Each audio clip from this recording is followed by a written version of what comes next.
அனைவருக்கும் இனிய ஆங்கில புத்தாண்டு வாழ்த்துக்களையும் கூறிக்கொண்டு இன்றைய செய்தியாளர் சபையினுடைய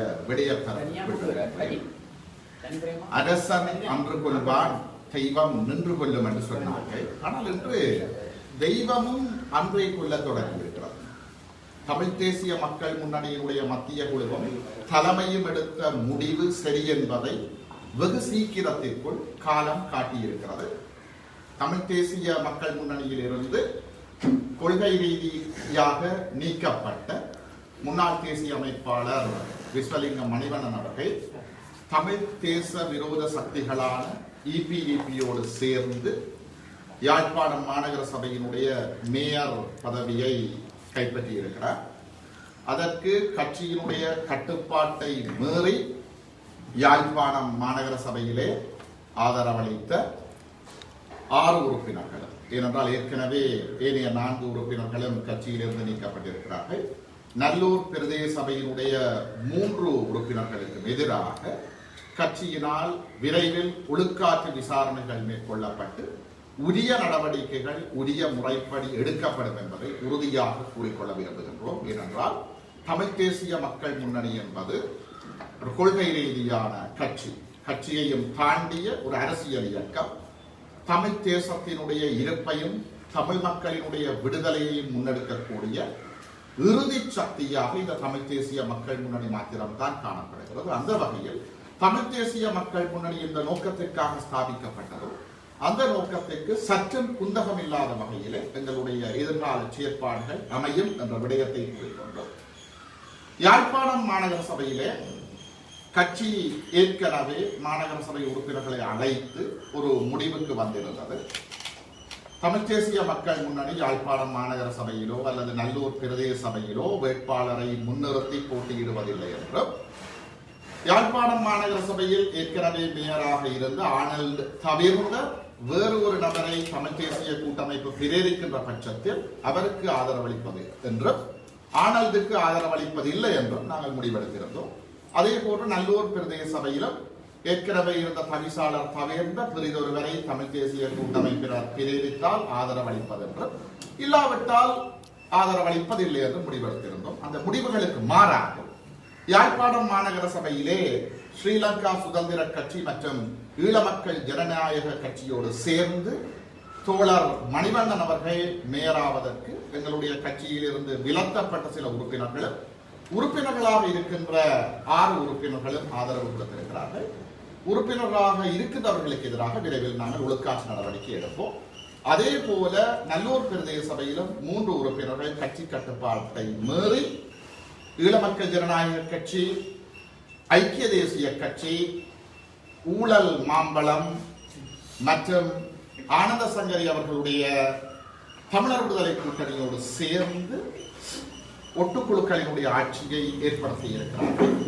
இவர்களுக்கும் எதிராக 3 உறுப்பினர்களுக்கும் எதிராக நாங்கள் ஒழுக்காற்று விசாரணைகள் மேற்கொண்டு உரிய நடவடிக்கைகள் எடுப்போம். இவை வெறுமனே தோழர் மணிவண்ணனுடையதோ அல்லது ஈழ மக்கள் ஜனநாயக கட்சியினதோ கூட்டு செயற்பாடு கிடையாது. ஆழமாக பார்த்தால் தமிழ் தேசிய மக்கள் முன்னணியை பலவீனப்படுத்துவதற்காக கோத்தபாய ராஜபக்ஷ அரசாங்கத்தினுடைய மறைமுக நிகழ்ச்சி நிரலில் தான் இவ்வளவு விடயங்கள் அரங்கேற்றப்பட்டிருக்கிறது. ஏனென்றால் யாழ்ப்பாண மாநகர சபையிலே தோழர் மணிவண்ணனுக்கு வரும் இபிடிபியினர் மாத்திரம் ஆதரவு கொடுக்கவில்லை. ஸ்ரீலங்கா சுதந்திர கட்சியினுடைய ஒரு உறுப்பினரும் ஆதரவளித்திருக்கிறார். ஸ்ரீலங்கா சுதந்திர கட்சியினுடைய ஒரு உறுப்பினர் ஆதரவளிக்கின்றார் என்றால் அவர் தோழர் மணிவண்ணனுடைய கருத்தை கேட்டோ அல்லது தோழர் டக்ளஸ் தேவானந்தாவினுடைய கருத்தை கேட்டோ இத்தகைய முடிவுக்கு வந்திருக்க முடியாது. ஸ்ரீலங்கா சுதந்திர கட்சியினுடைய நேரடியான தலைமை மைத்ரிபால சிறிசேன அவர்கள், மறைமுகமான தலைவர் கோத்தபாய ராஜபக்ஷ அவர்கள். இது மறைக்கப்படவோ மறக்கப்படவோ முடியாத உண்மை. ஸ்ரீலங்கா சுதந்திர கட்சியிலே இருக்கின்ற ஒரு உறுப்பினர் மைத்ரிபால சிறிசேனவினதோ அல்லது மறைமுகமான தலைவர் கோத்தபாய ராஜபக்ஷவினதோ கருத்துக்களை கேட்காமல் தோழர் மணிவண்ணனுக்கு ஆதரவு கொடுத்திருப்பார்கள் என்று யாராவது நம்பினால் அது பகற்கரம். ஆகவே இது ஒரு கூட்டு சதியாகத்தான் காணப்படுகிறது. ஏனென்றால் தமிழ் தேசிய மக்கள் முன்னணியினுடைய தலைவரான கஜேந்திரகுமார் பொன்னம்பலம் பாராளுமன்ற தேர்தலில் வெற்றி பெறக்கூடாது என்றும் வெற்றி பெற விடக்கூடாது என்றும் ஒரு மறைமுகமான நிகழ்ச்சி நிரல் தேர்தல் காலத்திலே பின்னப்பட்டிருந்தது. அதற்கு தோழர் மணிவண்ணன் அவர்களும் பலமாக பங்களித்திருந்தார். ஆனால் அந்த சதிகளை எல்லாம் தாண்டித்தான் கஜேந்திரகுமார் பொன்னம்பலம் அவர்கள் வெற்றி பெற்று பாராளுமன்றம் சென்று இந்த தமிழ் தேசத்தினுடைய அபிலாஷைகளையும் இனப்படுகொலையும் ஆணித்தரமாக வலியுறுத்தி வருகின்றார். அவருடைய பாராளுமன்ற செயற்பாடுகள் சிங்கள பௌத்த பேரினவாத அரசிற்கு வயிற்றில் புலியையும் கிளியையும் ஏற்படுத்தி இருக்கின்றது.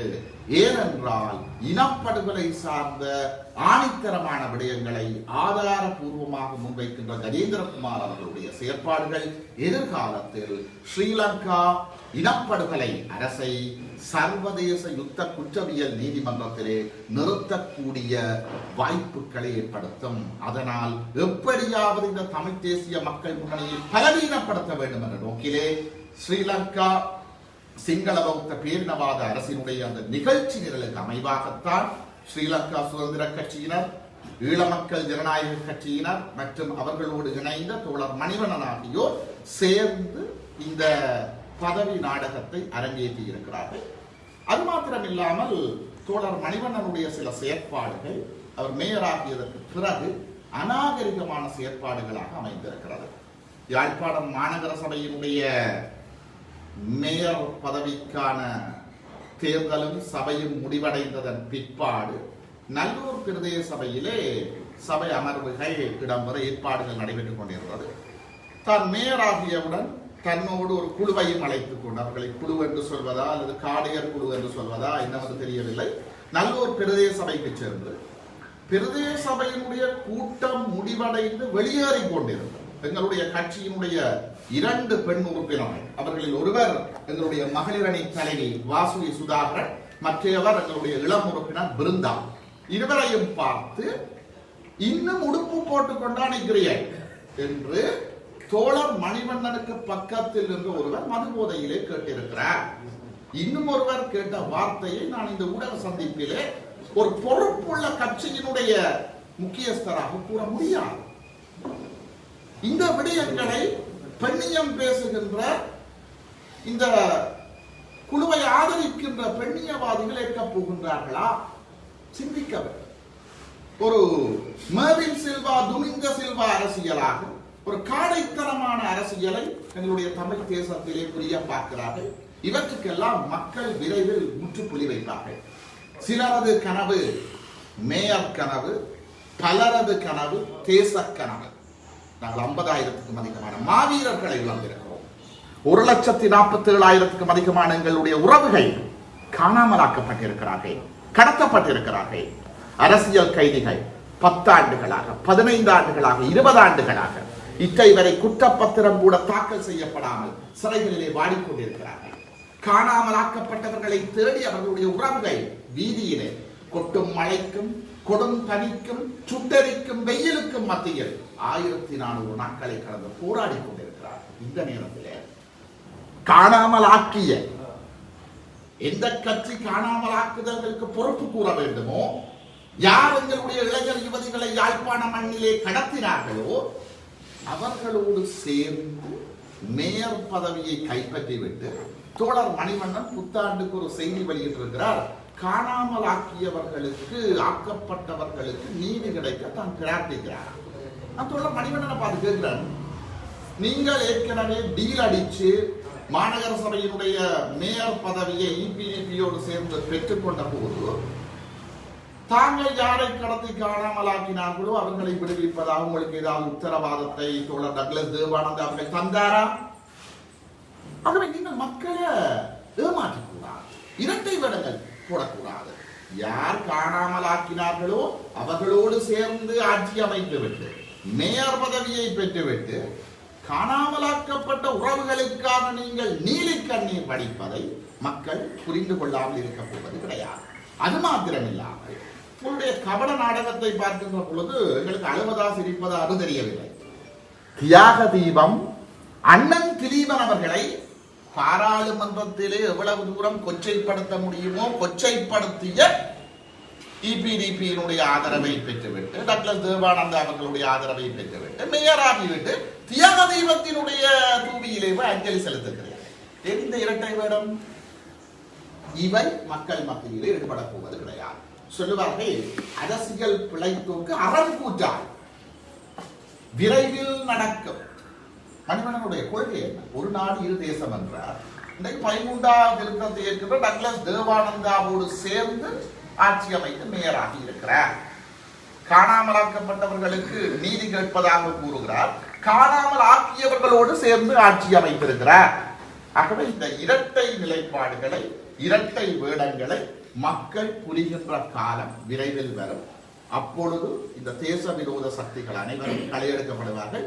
தமிழ் தேசிய மக்கள் முன்னணியை பொறுத்தவரை எங்களுடைய சில யாழ்ப்பாணம் மாநகர சபை உறுப்பினர்களும் நல்லூர் பிரதேச சபை உறுப்பினர்களும் தோழர் மணிவண்ணனுக்கும் அவர் சார்ந்த குழுவுக்கும் ஆதரவளித்தமை உடனடியாக பார்க்கின்ற பொழுது ஒரு கவலைக்குரிய விடயமாக இருந்தாலும் நீண்ட கால போக்கிலே எங்களுடைய அமைப்பை பலப்படுத்துகின்ற ஒரு விடயமாக பார்க்கின்றோம். ஏனென்றால் தோழர் மணிவண்ணனால் திட்டமிட்டு தன்னுடைய நிகழ்ச்சி நிரலை அரங்கேற்றுவதற்காக எங்களுடைய விடுதலை இயக்கத்துக்குள் திட்டமிட்டு களமிறக்கப்பட்டிருந்த சில சமூக விரோதிகளும் அவருடைய நிகழ்ச்சி நிரலை முன்கொண்டு செல்பவர்களையும் நாங்கள் அடையாளம் கண்டு களையெடுப்பதற்கான ஒரு வாய்ப்பை தோழர் மணிவண்ணன் எங்களுக்கு வழங்கி இருக்கிறார். ஆகவே இனி தமிழ் தேசிய மக்கள் முன்னணியில் இருக்கின்ற அத்தனை பேர் கஜேந்திரகுமார் பொன்னம்பலம் அவர்களுக்கு விசுவாசமாக அவருடைய ஒரு நாடு இரு தேசங்கள் என்ற அந்த கொள்கையை முன்னிறுத்தி தூய்மையான நேர்மையான அரசியலை செய்பவர்களாகவும் ஈழத்தில் அரங்கேறிய இனப்படுகொலைக்கு சர்வதேச விசாரணையை கோரி நிற்பவர்களாகவும் இருப்பார்கள் என்பதில் கிஞ்சித்து மஞ்சமில்லை. ஆகவே தமிழ் மக்கள் சரியான தரப்பை இனம் கண்டு பாராளுமன்ற பொது தேர்தலிலே அடையாளப்படுத்தியது போல எங்களை பலப்படுத்த வேண்டும். மக்களை ஏமாற்றுபவர்களுக்கு மக்கள் சரியான தண்டனையை கொடுக்க வேண்டும் என்று கேட்டு இறுதியாக ஒரே ஒரு கேள்வியை மாத்திரம் கேட்டு இன்றைய பத்திரிகையாளர் சந்திப்பை நாங்கள் நிறைவுக்கு கொண்டு வரலாம் என்று நாங்கள் நினைக்கின்றோம். தோழர் மணிவண்ணன் அவர்கள் கடந்த உள்ளூராட்சி மன்ற தேர்தலில் எங்களுடைய கட்சியில் இருந்த பொழுது தூய நகரம் தூய கரங்கள் என்ற கொள்கையை முன்வைத்து பிரச்சாரம் செய்திருந்தார். அதன் வாயிலாக அவர் நேரடியாக போட்டியிடவில்லை. கட்சிக்கு கிடைத்த வாக்குகளை வைத்து விகிதாசார அடிப்படையில் தான் உறுப்பினரானார்.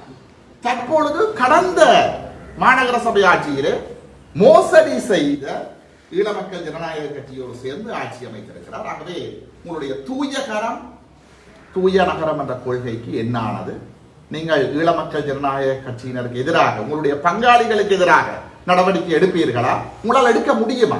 ஒருபோதும் இல்லை. ஏனென்றால் ஈழ மக்கள் ஜனநாயக கட்சியினுடைய ஆதரவு இல்லாமல் தோழர் மணிவண்ணனால் மாநகர சபையிலே இருக்கின்ற ஒரு தும்புத்தடியை கூட அகற்ற முடியாது. ஒரு தும்புத்தடியோ விளக்கு மாற்ற கூட மாநகர சபைக்கு வாங்க முடியாது. ஏனென்றால் இவர் இப்பொழுது டக்ளஸ் தேவானந்தாவினுடைய கைப்பாவையாக மாறியிருக்கிறார். நாங்கள் தோழர் மணிவண்ணன் அவர்களை எங்களுடைய கட்சியிலிருந்து விலக்கிய பொழுது மிக தெளிவாக சொல்லி இருந்தோம், மணிவண்ணனுடைய நீக்கத்திற்கு விரைவில் காலம் பதில் சொல்லும். காலம் பதில் சொல்லி இருக்கிறது. நன்றி. குறிப்பாக இந்த அவர் மாநகர சபை முதல்வர் தெரிவுக்கு முதல் நாள் பின்னேறம் அறிவிச்சிருந்தவர் தான் நாளைக்கு நான் போட்டிடுறேன் என்று சொல்லி, அப்போ நீங்கள் கட்சி தலைமையை அதுக்கு ஒரு எதிர்ப்பொருள் தெரிவிக்காம அமைதியாக இருந்த நீங்கள் பட் அவரும் சொல்கிறாருன்னு சொன்னால் தாங்க கேட்டாங்க இந்த கேள்வி அவர்கிட்ட, நீங்கள் கட்சி தலைமையின் அனுமதியோடைய அதை நீங்கள் போட்டிட்டு நீங்கள் அவர் சொல்கிறார், தங்களுக்கு சொல்லப்பட்ட வசனம் ஆணுள்ட தவிர வேறு யார் கேட்டாலும் நாங்கள் ஆதரவளிக்கலாம் என்று சொல்லப்பட்டது தவிர வேறு எந்த நிபந்தனையும் தங்களை விதிக்கப்படுகின்ற அடிப்படையில் தான் கேட்டேன்னு சொல்லி, இப்போ நான் உங்கள்கிட்ட கேட்குறேன் என்று சொன்னால் நீங்களே அதுக்கு ஒரு எதிர்ப்பு தெரிவிக்கல. ஏன்னா உங்களோட உறுப்பினர் சில நேரத்தில் அவருக்கு உங்களுக்கு சார்பாக அந்த இதில் செயல்பட்டுருக்கலாம். இல்லை அதோட மணிவண்ணன் வளமையாக கூறுகின்ற பொய்களை போன்ற ஒரு அப்பட்டமான ஒரு பொய். ஏனென்றால் ஏற்கனவே எங்கட கட்சியில் யாழ்ப்பாணம் மாநகர சபை உறுப்பினர்களை எல்லாம் அழைத்து ஒரு முடிவெடுத்திருந்தோம். என்ன முடிவென்றால், யாழ்ப்பாணம் மாநகர சபையிலே தமிழ் தேசிய கூட்டமைப்பு சார்பில் ஆனல் தவிர்ந்த வேறொரு வேட்பாளர் போட்டியிட்டால் ஆதரிக்கலாம் அல்லது எதிர்ப்பது என்பதுதான் முடிவு. இந்த முடிவை மீறுபவர்கள் சுயமாகவே கட்சியிலிருந்து நீக்கப்படுவதாக கருதப்படுவார்கள் என்றும் இன்னொரு உடன்பட்டிருந்தோம். ஆகவே மணிவண்ணன் கூறுவது வளமை போல அப்பட்டமானதொரு பொய். போன முறையும் இப்படித்தான் நீங்கள் இன்னொரு கேள்வியை நான் கேட்கலாம். இப்ப மணிவண்ணன் சொல்றாரு, இப்ப மாநகர சபையிலே கஜேந்திரகுமார் பொன்னம்பலம் சொல்லி இருக்கிறார், ஆனல்ட தோற்கடிக்குமார், அதனால் தான் போட்டியிட்டார். அது அப்பட்டமான போய் நான் மணிவண்ணன் கருத்துக்கே வாரேன். அப்படி என்றால் அப்படியே வைப்பான். யாழ்ப்பாணம் நல்லூர் பிரதேச சபையிலே மணிவண்ணன் அணியை செய்த மயூரன் போட்டி கொண்டவர். அங்க ஹரீந்திரகுமார் ஏதாவது சொன்னவர் இல்லை. அவை மணிவண்ணனுடைய கருத்து பொய் என்பதற்கு அவருடைய பதிலே காரணமாக அமைந்திருக்கிறார். உண்மையை சொன்னால் அவர் இப்ப சுமந்திரன் போல புதர்க்கமாக கதைக்க ஆரம்பித்திருக்கிறார். அவ்வளவு குறிப்பாக வந்து இப்போ நீங்கள் இப்போ மேலும் 10 உறுப்பினர்களை நீக்க போறேன்னு சொல்லியிருக்கிறீங்க. ஏற்கனவே நீக்கினாக்கள் உங்களுக்கு எதிராக வழக்கு போட்டு வழக்கு நடந்துருக்கு. அதில் இடைக்காலத்தடை விதிக்கப்பட்டிருக்கு. இப்போ எதிர்காலத்தில் இந்த நீக்கம்ன்றது இந்த மாதிரி இருக்கும். அந்த இப்போ நீங்கள் உறுப்பினர்களை நீக்கிறீங்களன்னு சொன்னால் அவர் நீதிமன்றம் போயினோம், போய்கொண்டு மணிக்காதரவா செயற்பட போயினோம். ஆனால் உங்களோட கட்சியின் பேரை பயன்படுத்தி தான் அவை வெண்டு வந்து எலெக்ஷன்ல மக்கள் அப்போ இது அடுத்தட்டம் என்ன செய்ய போறீங்க? இது அடுத்தட்டம் உங்களோட கட்சிக்கு பாதிப்பு ஏற்படுத்தாதா? இது எங்களோட கட்சியை பொறுத்தவரை கொள்கையும் இனத்தினுடைய எதிர்கால விடுதலை தான். இப்படியானவர்கள் கட்சிக்குள் இருப்பது எங்களுடைய இலட்சியத்தை அடைவதற்கு தடையாக இருக்குமே தவிர ஒருபொழுதும் படிக்கலாம் அமைய போவது கிடையாது. ஆகவே இப்படிப்பட்டவர்களை ஒட்டுமொத்தமாக களையெடுக்கின்ற இறைவன் தந்த ஒரு வாய்ப்பாக அந்த மாவீர செம்மல்களினுடைய ஆத்மா எங்களை வழிநடத்துவதாக தான் உளப்பூர்வமாக நம்புகின்றோம். என்றால் இப்படியான பதவியாசை உள்ளவர்களை கட்சியில் வைத்துக் கொண்ட கதைக்கு அடுத்த பாராளுமன்ற தேர்தலில் நாங்கள் எல்லாம் தமிழ் தேசத்தினுடைய தலைமை சக்தியாக வரப்போறோம். அந்த நேரத்தில் எங்களோட கட்சிக்கு 10 முதல் 15 வரையான பாராளுமன்ற உறுப்பினர்கள் இருக்க போகிறார்கள்.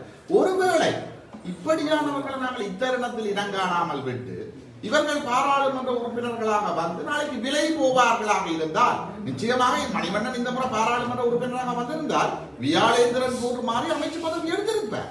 இப்பவே மேயர் பதவிக்காக இவ்வளவு தூரம் அங்கலாய்ப்பவர் பாராளுமன்ற உறுப்பினராக இருந்தால் இன்று அமைச்சர் மணிவண்ணனாக மாறியிருப்பார். இது காலம் காட்டி இருக்கிறது. ஆகவே இவை தமிழ் தேசிய மக்கள் முன்னணியுடைய கொள்கை நேர்மைக்கு காலம் காட்டுகின்ற சரியான வழிகாட்டுதல்களாகத்தான் நாங்கள் பார்க்கிறோம். ஒருபோதும் இவை பின்னடைவுகள் அல்ல, தமிழ் தேசிய மக்கள் முன்னணியை பலப்படுத்துவதற்கான சந்தர்ப்பங்களாக தான் பார்க்கிறோம். குறிப்பாக நீங்கள் இன்றைக்கு சொல்லியிருக்கிறீங்கள் என்னென்னா, இப்போ தமிழ் தேசிய மக்கள் முன்னணி கொள்கை தான் முக்கியம், மற்றது அது சபை கலைஞ்சாலும் கொள்கை அடிப்படையில் எங்களுக்கு பிரச்சனை கொள்கை முக்கியம் என்று சொல்லியிருக்கீர்கள். இதேவேளை நல்லூர் இல்லை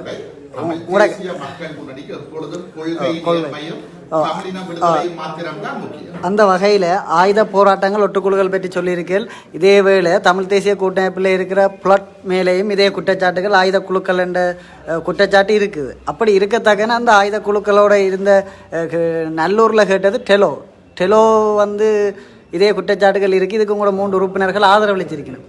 இது சம்பந்தமாக உங்களோட கருத்து?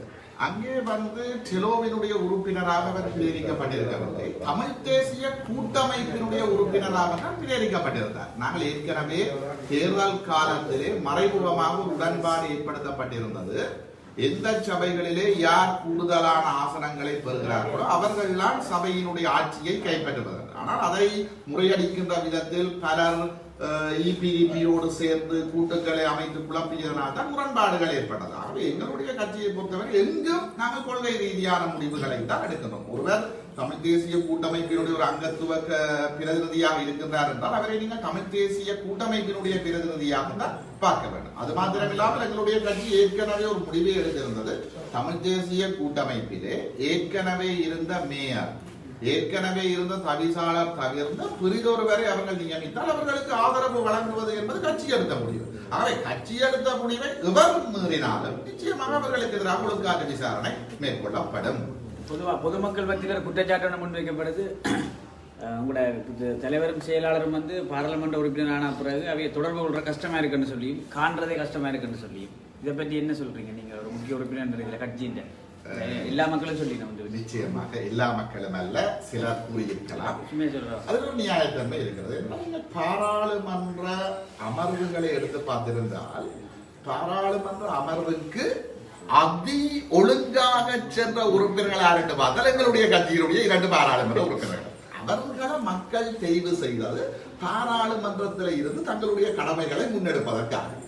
அதுவும் அவர்கள் பாராளுமன்ற உறுப்பினராக தெரிவு செய்யப்பட்டதன் பிற்பாடுதான் வரவு செலவு திட்ட கூட்டத்தொடர் பாராளுமன்றத்திலே நடைபெற்றது. அதனால் தொடர்ச்சியாக 1 மாதத்துக்கும் அதிகமாக அவர்கள் பாராளுமன்றத்திலே பிரசன்னமாக இருக்க வேண்டிய தேவை இருந்தது. அதனால் அவர்கள் ஆற்ற வேண்டிய கடமைகளை அவர்கள் சார்பாக நான், எங்களுடைய கட்சியினுடைய மகளிர் அணி தலைவி வாசுகி அக்கா, எங்களுடைய மூத்த முக்கிய உறுப்பினர்கள் கிருபாகரன், ரஜி மற்றும் எங்களுடைய ஒவ்வொரு அமைப்பாளர்களும் கஜேந்திரகுமார் பொன்னம்பலத்தினுடைய பிரதிநிதியாக தலைமையினுடைய வழிகாட்டுதலின் பேரில் இயங்கிக் கொண்டிருக்கிறார்கள். இப்பொழுது பாராளுமன்ற கூட்டத்தொடர் முடிவுற்று எங்களுடைய பாராளுமன்ற உறுப்பினர்கள் வந்து வடகிழக்கெங்கும் 8 மாவட்டங்களுக்கும் சந்து பொந்தெங்கும் விரைந்து மக்களை சந்தித்துக் கொண்டிருக்கிறார்கள். ஆகவே உங்களுடைய கேள்விக்குரிய பதிலை அவர்கள் செய்து கொண்டிருக்கிறார்கள். தற்பொழுது கூட நான் நினைக்கிறேன் முல்லைத்தீவு மாவட்டத்திலே ஒரு கூட்டத்திலே எங்களுடைய தலைவரும் செயலாளரும் கலந்து கொண்டிருக்கிறார்கள். என்ன பிரச்சனை என்றால் அவைதான் பாராளுமன்றத்துக்கு போகலாம், நாங்கள் போயிடலாம், விட மாட்டாங்க.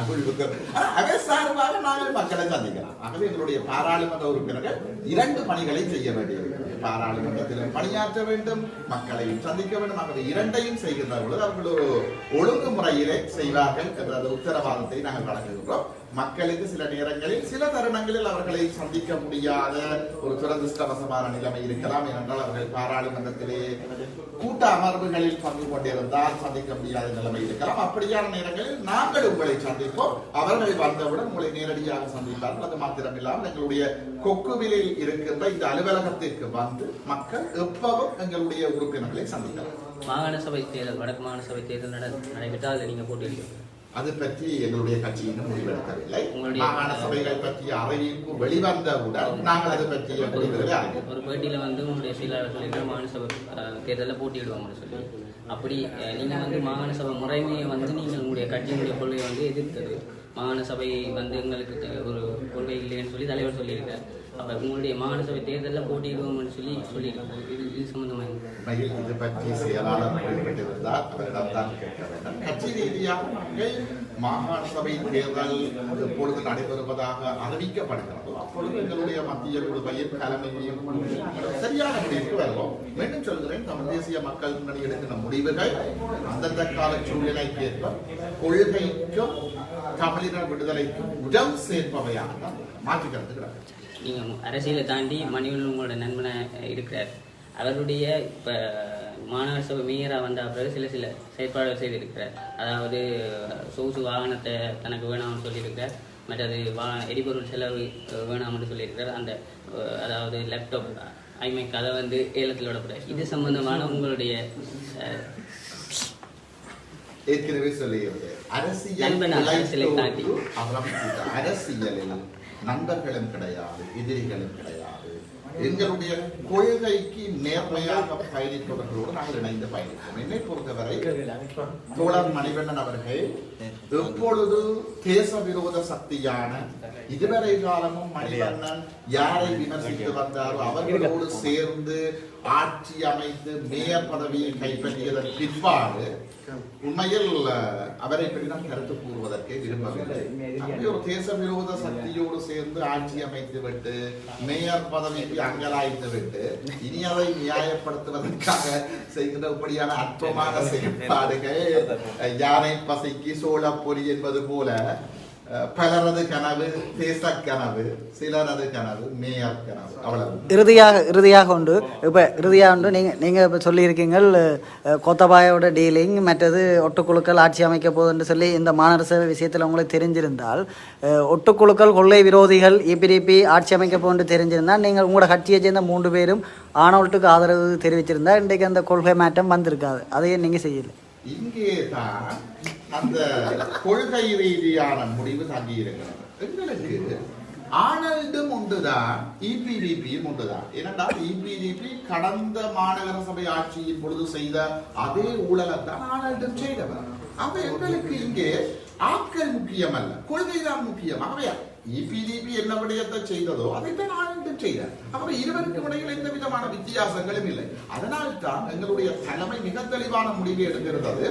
ஆனல் தவிர்ந்த வேறொரு நபரை தமிழ் தேசிய கூட்டமைப்பு பிரிவித்தால் நாங்கள் ஆதரவு கொடுப்போம். ஏனென்றால் நாங்கள் அங்கும் சுயலாப அடிப்படையில் செயற்பட்டிருக்கவில்லை. ஆகவே இங்கு முழு பொறுப்பையும் தமிழ் தேசிய கூட்டமைப்பையும் அதனுடைய தலைமையும் தான் ஏற்க வேண்டும். என்றால் அவர்கள் சிந்தித்து ஆனல் தவிர்ந்த புதிதொரு வேட்பாளரை அல்லது ஒரு மேயர் பிரதிநிதியை முன்னிறுத்தி இருந்தால் நாங்கள் நிச்சயமாக ஆதரவளித்திருப்போம். ஆகவே எங்களுடைய முடிவுகள் ஆனல்டா இபிடிபியா தமிழ் தேசிய கூட்டமைப்பாக பார்த்து ஒரு பொழுதும் எடுப்பதில்லை. கொள்கை ரீதியாகத்தான் முடிவுகளை எடுக்கின்றோம். அதுவும் உள்ளூராட்சி மன்றங்களில் கொள்கையோடு சபையினுடைய கடந்த கால நிர்வாகத்திறன் லஞ்ச ஊழல் நிலைமைகளையும் ஆராய்ந்துதான் நாங்கள் முடிவுகளை எடுக்கிறோம். இன்னொரு கேள்வி வந்து மணிவண்ணன் அரசாங்க கட்சிகளுடன் சேர்ந்து ஆட்சி அமைச்சிருக்கிற ஒரு குற்றச்சாட்டை நீங்கள் சொல்லியிருக்கிறீர்கள். இந்த வகையிலே உங்களுடைய கட்சி ஒரு நிலைப்பாடில் இருக்கிறது, இறுதி யுத்தம் இடம்பெற்ற போது அதுக்கு ராஜபக்ச அரசாங்கம் தான் பொறுப்பு கூற வேண்டும் என்பது தெளிவாக இருக்கிறது. இவ்வாறான நிலையிலே உலகப்பொறி விசாரணை தேவையிலே சர்வதேச விசாரணை தான் தேவை என்றும் உங்களோட கட்சி சொல்கிறது. இவ்வாறான நிலையிலே உங்களோட பாராளுமன்ற உறுப்பினர்கள் அரசாங்க தரப்புகளுடன் சந்திப்புகளை மேற்கொள்வது உங்களது கொள்கையிலிருந்து முரண்படுத்தலாம். நிச்சயமாக ஒரு நல்ல கேள்வி. நான் அதுக்கு பதிலளிக்க விரும்பினால் கட்சியின் நிலைப்பாடு மிக தெளிவானது. ஈழத்தில் அரங்கேறிய இனப்படுகொலைக்கு சர்வதேச விசாரணை தான் வேணும். அதை நாங்கள் ஒரு நாளும் போய் மஹிந்த ராஜபக்சவோட கதைக்க மாட்டோம். காணாமலாக்கப்பட்டவர்களுக்கு ஒரு நீதி வேணும், அது சர்வதேச விசாரணை வாயிலாகத்தான் கிடைக்கும். இந்த 2 விடயங்களுக்கு ஒரு பொழுதும் நாங்கள் உள்ளக பொறிமுறையை ஏற்க போவது கிடையாது. இதுதான் தேர்தல் காலத்திலே நாங்கள் காய்ச்சிருந்தோம்.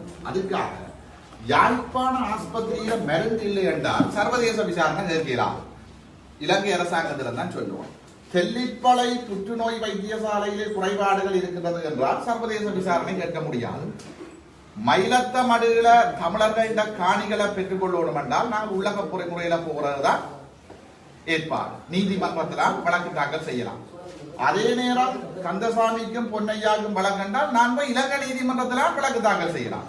அதே நேரம் கடத்தப்பட்ட கந்தசாமிக்காக நான் வழக்கு தாக்கல் செய்வதாக இருந்தால் சர்வதேச விசாரணை தான் எங்களுக்கு தேவை. ஆகவே எங்களுடைய நிலைப்பாடு மிக தெளிவான.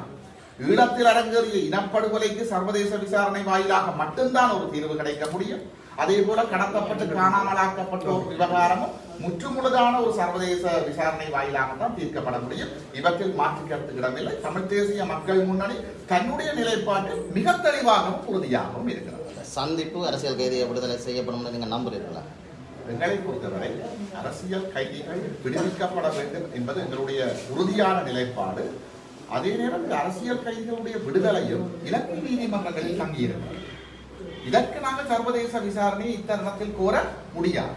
அதே நேரம் அவர்களை ஓரிரவில் விடுவிக்கக்கூடிய அதிகாரம் கூட ஜனாதிபதிக்கு இருக்கிறது. நீங்கள் வடிவாக பார்த்தால் கிழக்கு மாகாணத்தினுடைய முன்னாள் முதலமைச்சரும் பாராளுமன்ற உறுப்பினருமான சிவனேசதுரை சந்திரகாந்தன் அவர்கள் பயங்கரவாத தடை சட்ட விதிகளின் கீழ் தான் கருத்து வைக்கப்பட்டிருந்தார். அவர் இப்பொழுது விடுதலை செய்யப்பட்டிருக்கிறார். ஆகவே இலங்கை அரசு நினைத்தால் அரசியல் கைதிகளை விடுவிக்க முடியும், உடனடியாக விடுவிக்க வேண்டும். அதற்கான எங்களுடைய குரல்களை நாங்கள் உள்நாட்டிலும் எழுப்புவோம், அழுத்தங்களை சர்வதேச ரீதியாகவும் கொடுப்போம். அவ்வாறாக இருந்தால் யுத்த குற்றவாளியாக கருதப்படும் கோத்தபாய ராஜபக்ச ஜனாதிபதியாக இருக்கிறார். அவருடன் நீங்கள் பேச தயாராக இருக்கிறீர்களா?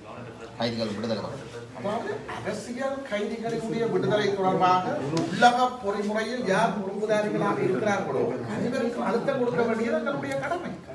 இலங்கை அரசுக்கு 3 துறைகள் இருக்கு: சட்டத்துறை, நிர்வாகத்துறை, நீதித்துறை. இலங்கை அரசுடைய ஒரு துறை தான் பாராளுமன்றம், இன்னொரு துறை நிர்வாகம், இன்னொரு துறை நீதி. ஆகவே நாங்கள் உள்ளக விவகாரங்களை கையாள வேண்டும் என்றால் இந்த 3 துறைகளின் ஊடாகத்தான் கையாள வேண்டும். ஆனால் சர்வதேச விசாரணைக்கும் காணாமலாக்கப்பட்ட ஒரு விவகாரத்துக்கும் முற்றுமுழுதாக சர்வதேச விசாரணை மாத்திரம் தான் எங்களுக்கு தீர்வு தரும். அதுல மாற்றிக்கிறதுக்கு இடமில்லை. ஏனைய விடயங்களுக்கு விரும்பியோ விரும்பாமலோ நாங்கள் உள்ளக பொறிமுறைகளை தான் நாட வேண்டிய நிலைமை இருக்குது. ஆனால் நான் ஏற்கனவே நேற்றொன்ன சர்வதேச விசாரணை மற்றும் காணாமலாக்கப்பட்ட ஒரு விவகாரத்துக்கு எந்த ஒரு சந்தர்ப்பத்திலும் உள்ளக பொறிமுறையை நாங்கள் ஏற்க போவது கிடையாது. அதுதான் எங்களுடைய அன்றைய நிலைப்பாடு, இன்றைய நிலைப்பாடு, இன்றைக்கும் இதுதான் எங்களுடைய நிலைப்பாடு. எங்களுடைய கொள்கையில் இருந்து இம்மிய அளவு நாங்கள் நழுவவோ தவறவோ மாட்டோம். கடைசியாக என்னென்னா, யாழ்ப்பாணத்தில் ஒரு சில சபையில் தமிழ் தேசிய கூட்டமைப்பின் பட்ஜெட்டுக்கு இபிடிபி, தமிழ் தேசிய மக்கள் முன்னணி என்று பல கட்சிகள் சேர்ந்து சில பட்ஜெட்டுகள் நிறைவேற்றப்பட்டிருக்கு. அதேவேளை நல்லூரில் நான் கேட்ட அதே கேள்விதான், ஃப்ளாட் டெலோ இருக்கிற அதை ஃப்ளாட் டெலோவை நீங்கள் ஏற்றுக்கொள்கிறீங்களா? அவை வந்து தமிழ் தேசிய கூட்டமைப்பில் ஒரு அங்கமாக தான் இருக்கணும். அந்த அங்கமாக இருக்கிறப்ப கொள்கையில் நீங்கள் சொல்கிற இடத்துல அவர்களில் ஒரு வேட்பாளரை மதுசூதனா நிறுத்தின இடத்துல அவர்களுக்கு நீங்கள் ஆதரவளிச்சிருக்கீங்க. அதே வேளை பருத்தித்துறை மற்ற யாழ்ப்பாணம் ஒரு சில பிரதேச சபை என்ற பட்ஜெட்டுக்கு அதே ஒட்டுக்குழுக்கள் என்று கொள்கை இல்லாதோடு சேர்ந்து நீங்கள் டிஎன்ஏ தவிசாளர்களை பட்ஜெட் நிறைவேறி இருக்கு. அப்போ இதில் நீங்கள் சொல்கிற கொள்கை குழப்பம் ஒன்று இருக்கு. அது தந்து இப்ப நீங்க வடிவா பாத்தீங்கன்னா மதுசூதன தமிழ் தேசிய கூட்டமைப்பு ஆனா அவர் டெலோண்ட மெம்பர் தானே. இப்ப நீங்க ஆனோல்ட்ட சொன்னாலும் ஆனோல்ட்டையும் கூட்டமைப்பு தான் திருப்பி பிரேரிச்சது. நீங்க அதே குற்றத்தை சொல்றீங்க, ஊழல் சொல்லி சொல்றீங்க. மிக தெளிவான நிலைப்பாடு. ஏற்கனவே இருந்த தவிசாளர் மேயர் தவிர வேறு நபர்களை தமிழ் தேசிய கூட்டமைப்பு பிரேரித்தால் ஆதரவளிப்பது என்பது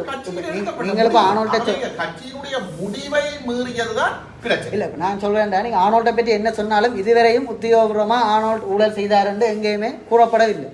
அதே யார் சொன்னது கூறப்படவில்லை. எங்களுடைய கட்சியினுடைய கட்சி சொல்லி அதுக்கு நடவடிக்கை எடுக்க சபையில பதிவுகளை எடுத்து பார்த்தால் எங்கட கட்சியின் தமிழ் தேசியத்துக்கு ஆதரவாக இருந்த உறுப்பினர்களுடைய கருத்துக்களை நீங்கள் எடுத்து பார்த்தா அப்படி இருந்தா தமிழ் தேசிய கூட்டமைப்பு அவரை திருப்பியும் அதே கூட்டமைப்பு தான் ஊழல்வாதி இருக்கிற தமிழ் தேசிய கூட்டமைப்புன்னு திருப்பி நிப்பாட்டி இருக்கு. அப்படி நிப்பாட்டே இல்லை என்னென்று உங்களுக்கு அந்த தமிழ் தேசிய கூட்டமைப்புல ஒரு நம்பிக்கை வந்து திருப்பி மதுசூதனுக்கு அங்கே நல்லூர்ல ஆதரவு திருப்பி தெளிவாக சொல்லி இருக்கிறாங்க.